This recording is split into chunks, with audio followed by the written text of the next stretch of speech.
박진선 학생이 이제 노무현 대통령이 정치하지 마라 이렇게 말씀하신 의미가 뭐냐. 제가 그대로 한번 옮겨볼게요. 그러니까 이 이야기는 노무현 대통령이 서거하시기 약 열흘 전에, 열흘 전이 아니구나.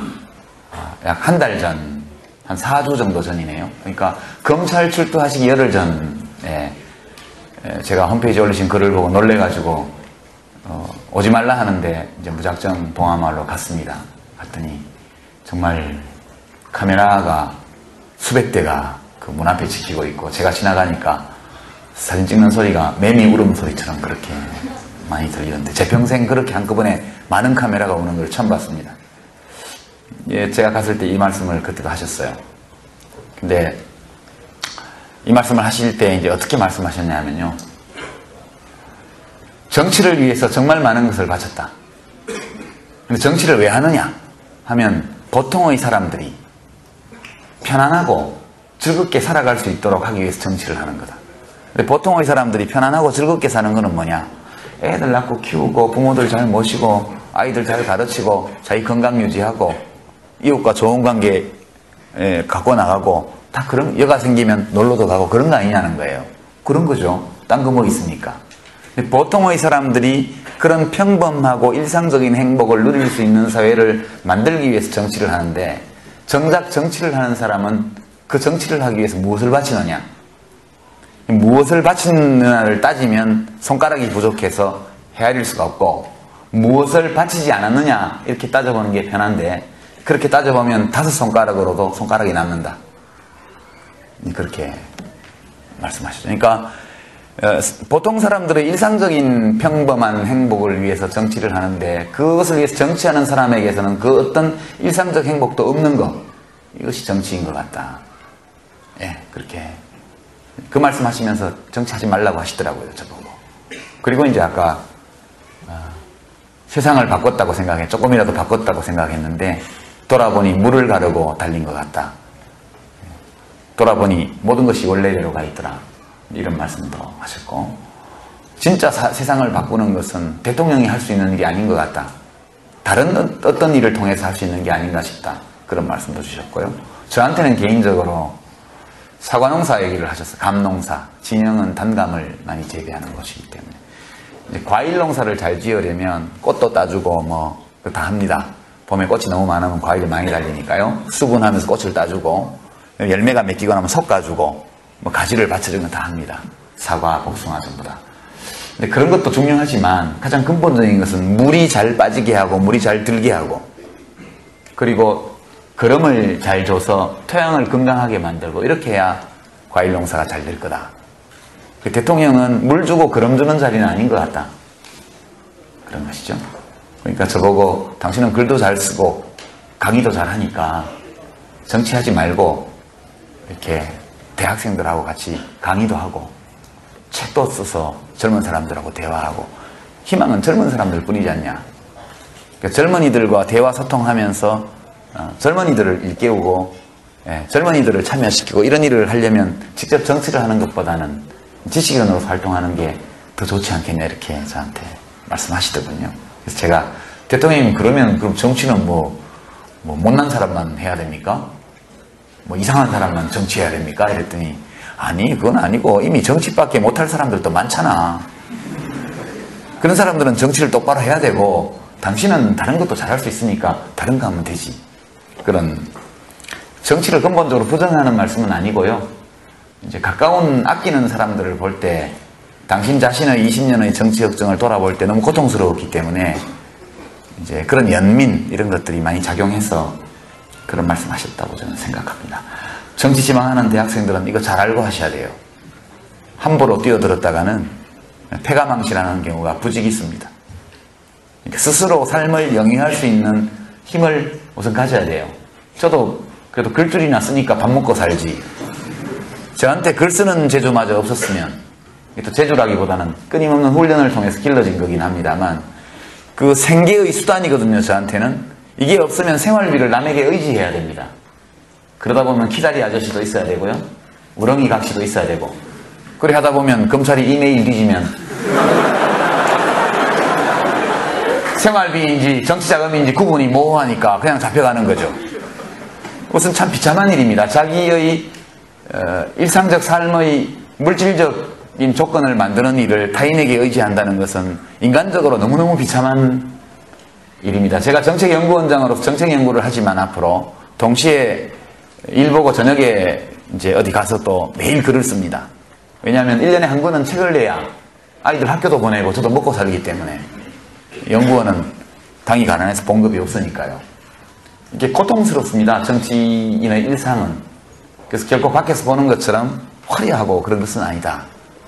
그래서 자기 자신이 우선 국가적으로 사회에 다른 사람에게 유용한 사람으로서의 역량을 가지고 있어야 되고 어떤 악조건 하에서도 자기 자신의 삶에 관해서는 스스로 책임질 수 있는 기반을 만든 후에야 정치를 해야지. 그렇지 않으면 건달됩니다. 건달. 여의도 건달. 보통 달건이라 그러는데 그 점을 말씀드리고 싶고요. 지금 답이 너무 길어져서 몇 분이나 할지 모르겠는데 항공우주학과의 이승섭 학생 질문은 이공계 출신들은요 좀 순박하신 것 같아요. 그러니까 세상을 잘 모르세요. 이 정치 바닥이라는 데가 얼마나 험한 데인지. 여기는 겉보기에는 명분으로 경쟁하고 정책으로 경쟁하는 것 같지만 동시에 바닥으로 내려가면 거기는 아주 치열한 권력 투쟁이 벌어지고 있는 이제 현장이거든요. 근데 되게 이제 엔지니어나 공학을 하신 분들은 너무 합리적이세요. 너무 합리적이시고 대체로 또 거짓말도 좀 잘 못하는 경향이 있고요. 인문학이나 정치학, 사회과학 한 분들보다 이공계 쪽 하신 분들이 훨씬 순박하세요. 제가 겪은 바로는. 그러다 보니까 이 험악한 업계에 들어오셔가지고 잘 성공하기 어려운 거죠. 왜냐하면 합리적으로 생각하면 있을 수 없는 일인데 그런 일이 일상적으로 벌어지는 것이에요. 그리고 사람들의 말을 너무 잘 믿으세요. 절대 그렇지 않거든요. 보는 데서는 덕담하고 좋은 얘기하고 돌아서서 나가면 남은 사람들하고 바로 뒤통수 치는 뒷담화하는 데가 정치권입니다. 그러니까 이런 권력을 둘러싼 투쟁이 벌어지고 이 갈등이 벌어지는 현장이기 때문에 자기의 어떤 엔지니어나 공학자로서의 어떤 전문 지식 기술과 아울러서 이 권력 쟁투를 감당해낼 수 있는 이 내면적인 역량과 꽤, 지혜, 그리고 그런 줄다리기를 감당해낼 수 있는 배짱 이런 것들이 다 있어야만 성공하거든요. 우리 이명박 대통령 전공은 뭐죠? 공학 아니에요? 건축학인가?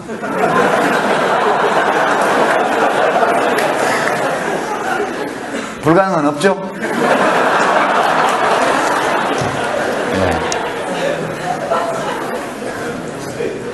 대통령이 되는 거는 그것은 국민이 원해야 되죠. 누가 훌륭하다고 해서 꼭 대통령이 되는 것은 아니고 안 훌륭해도 얼마든지 대통령이 될 수 있고요.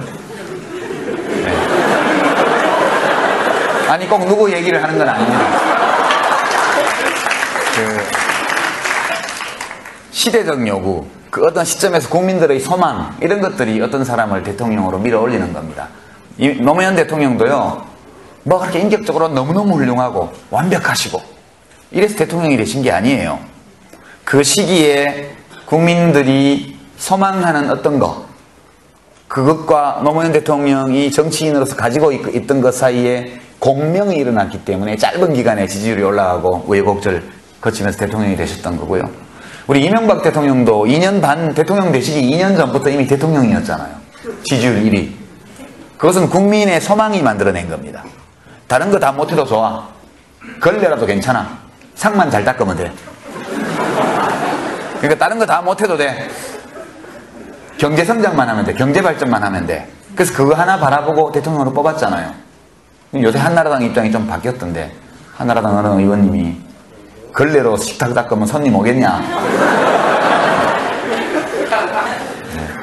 저도 어찌 보면은 방송을 통해서 정계 입문을 한 케이스라고 말할 수도 있습니다. 그러니까 국회의원 출마하기 약 1년 반, 1년 3개월 전까지 이제 MBC 100분 토론 그때 진행을 했기 때문에 그게 이제 인지도에 상당한 도움을 받고 제가 출마를 했었습니다. 물론 이제 그 전에 2002년도에 대통령 선거 국면에서 제가 그때 이제 개혁당 당대표를 하면서 남의당 후보인 노무현 후보를 위해서 열심히 선거운동하는 그 과정에서 좀 알려진 것도 있었지만, 제가 처음 보궐선거 출마했을 때 첫 여론조사를 그때 두 달 전에 해보니까 인지도가 30%쯤 되더라고요.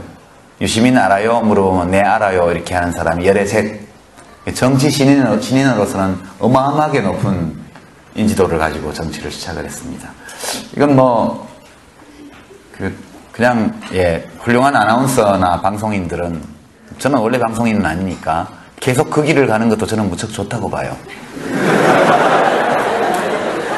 그러니까 우리 손석희 교수 같은 분, 많은 분들이 국민참여당으로 영입하라고 저한테 압력을 넣었지만, 제가 밥은 얻어먹었어도 한 번도 우리 당으로 오라고 얘기를 못했습니다. 왜냐하면 그런 분은 또 방송인으로서 그렇게 있어주는 것이 여러모로 또 많은 국민에게 기쁨을 줄 수 있는 거라고 생각하고요. 그렇습니다. 당신 나름의 색깔이 있냐? 저야 저 색깔이 있죠. 노무현 대통령하고 많이 다르잖아요, 제가. 무슨 노무현 대통령은 대학을 못 나오셨죠? 저는 대한민국에서 제일 좋은 대학은 아니지만 제일 좋다는 대학을 나왔습니다. 제일 좋은 대학이 아니라는 것은 거의 확실해요. 그러나 제일 좋다고 하기는 또 좋다고 합니다. 그런 대학을 나왔죠. 노무현 대통령은 서울에서 학생운동을 하지 않았고 지방에서 노동운동과 인권운동을 하셨지만, 저는 서울에서 학생운동을 했잖아요. 저는 기득권층에 완전히 걸치고 있는 사람이고, 노무현 대통령은 자수성가해서 자기 힘으로 변호사가 됐지만 그걸로 자기 생을 살았던 분은 또 아닙니다. 철저하게 비주류의 삶을 살았던 분이고, 우리 대한민국에서 정말 1등만 기억하는 더러운 세상에서 1등 아니고도 한때 1등이 아니었지만 열심히 노력해서 정당하게 경쟁해서 1등이 될 수 있다, 이런 희망을, 가능성을 보여준 분 아니에요.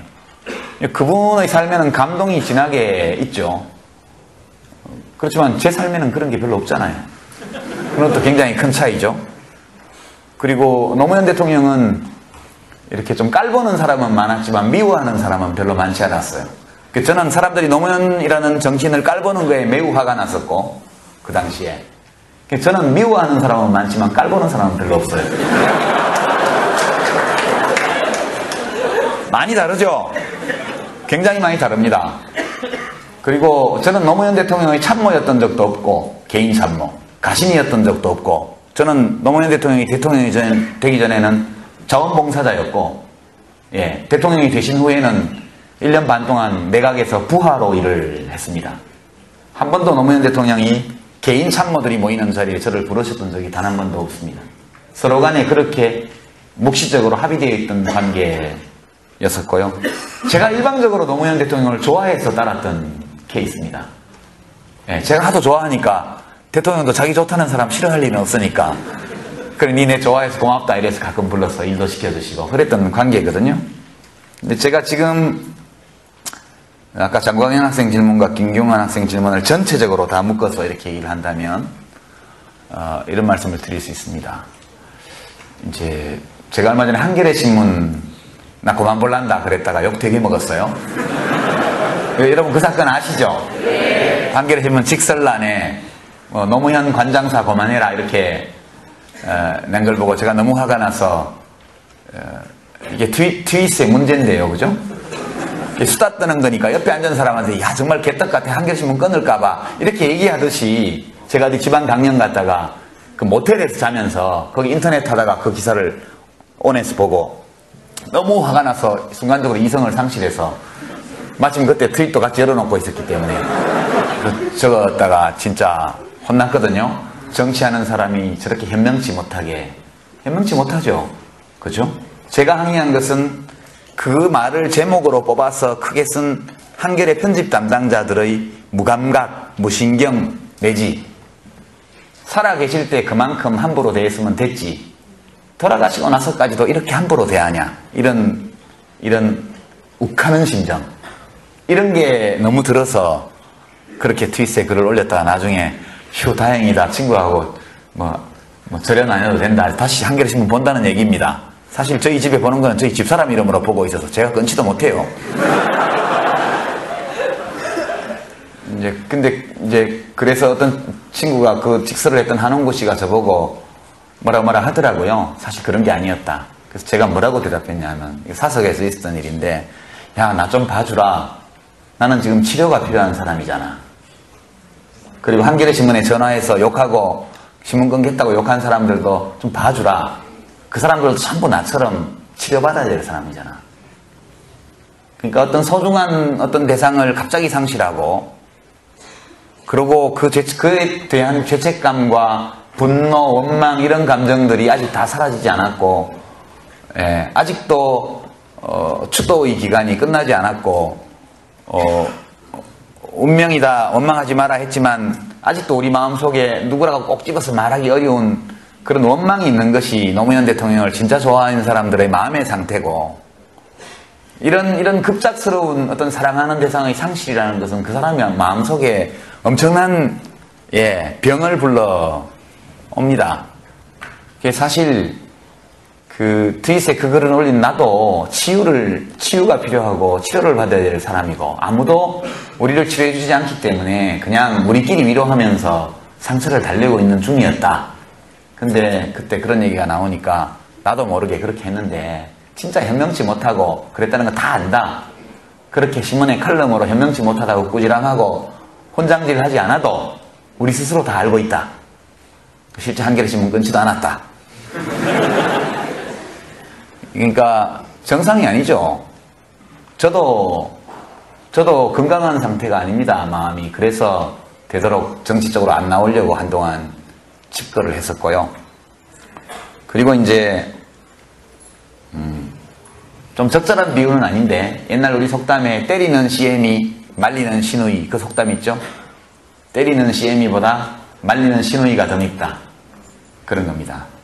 제가 어떤 전문가한테 들은 얘기인데, 과거 군사독재 정권 시절에 간첩으로 조작되면서 고문을 당했던 많은 사람들이 있죠.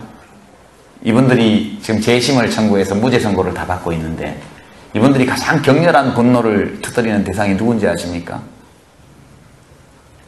박정희 대통령, 전두환 대통령, 고문했던 경찰관들, 수사관들, 국정원, 중앙정보부 요원들 아닙니다. 그분들이 가장 격렬하게 분노를 터뜨리는 분들은 친척, 친구, 친지들입니다. 내가 억울한 누명을 쓰고 어려움에 처했을 때 나를 편들어주지 않고 관계를 끊고 법정에 와서 불리한 증언을 하고 이랬던, 그러니까 믿고 사랑했던 사람이 나를 버렸을 때 그에 대한 배신감, 이런 것들이 너무 커서 지금 시점에서 재심 무죄를 받는 상황에서 가장 격렬한 분노의 감정을 나타내는 게 원래 사랑했던 관계에 있던 사람들, 가까웠던 사람. 저는 우리 참여당이 노무현 대통령 정신 개선한다 이렇게 하니까 사람들이 막 비웃고 비아냥대고 꾸지람하고 그렇게 합니다. 그게 무슨 정당이냐? 알죠? 정당을 이렇게 하면 안 된다는 거. 왜 모르겠어요? 근데 그럼 결국 이 국민참여당까지 와서 정당 활동을 하고 있는 사람들이 원망이 어디를 향하고 있느냐? 물론 이명박 대통령을 향하고 있고 이인규 씨나 홍만표 씨를 향하고 있죠. 그 못지않게 강력한 원망이 한겨레 신문이나 경향신문이나 민주노동당이나 진보신당에 대해서도 있는 거죠. 근데 생각해보면 조작 간첩의 친척들도 다 피해자예요. 사촌이 간첩으로 몰렸기 때문에 끌려가서 얻어맞고 조사받고 직장에서 쫓겨나고 이사가고 다 피해자입니다. 근데 그분들은 지는 재심 판결이라도 받아서 보상이라도 받았지, 아무것도 없이 사촌이 간첩 혐의 쓰고 조작이긴 하지만 어쨌건 그렇게 되는 바람에 고통을 당한 우리는 뭐야? 이런 원망하는 마음이 또 있거든요. 혹시 아까 장광현 학생이 혹시 그런 생각하는지 모르겠어요. 노무현 때문에 진보 세력이 전체가 피해를 입었다. 그런 면이 있겠죠. 저는 있다고 생각합니다.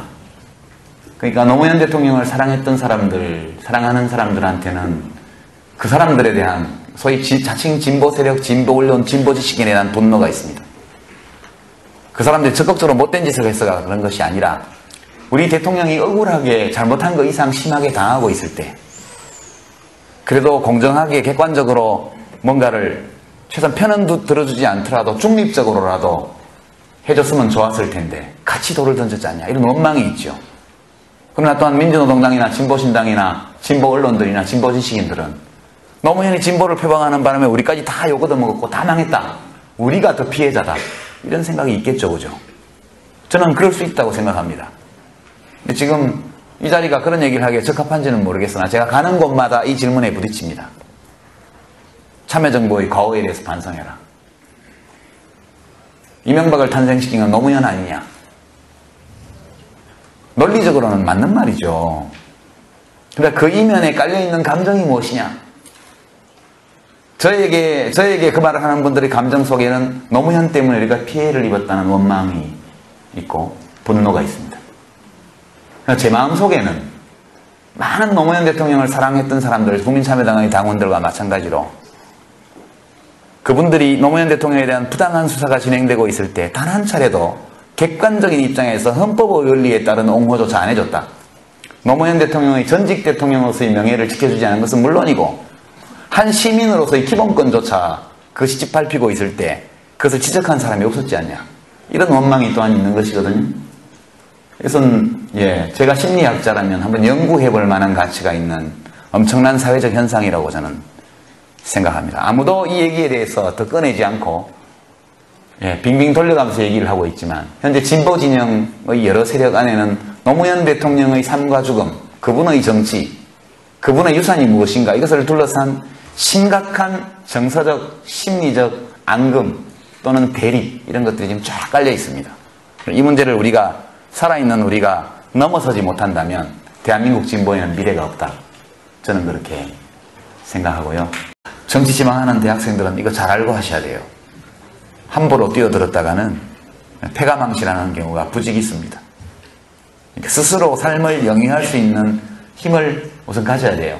저도 그래도 글줄이나 쓰니까 밥 먹고 살지.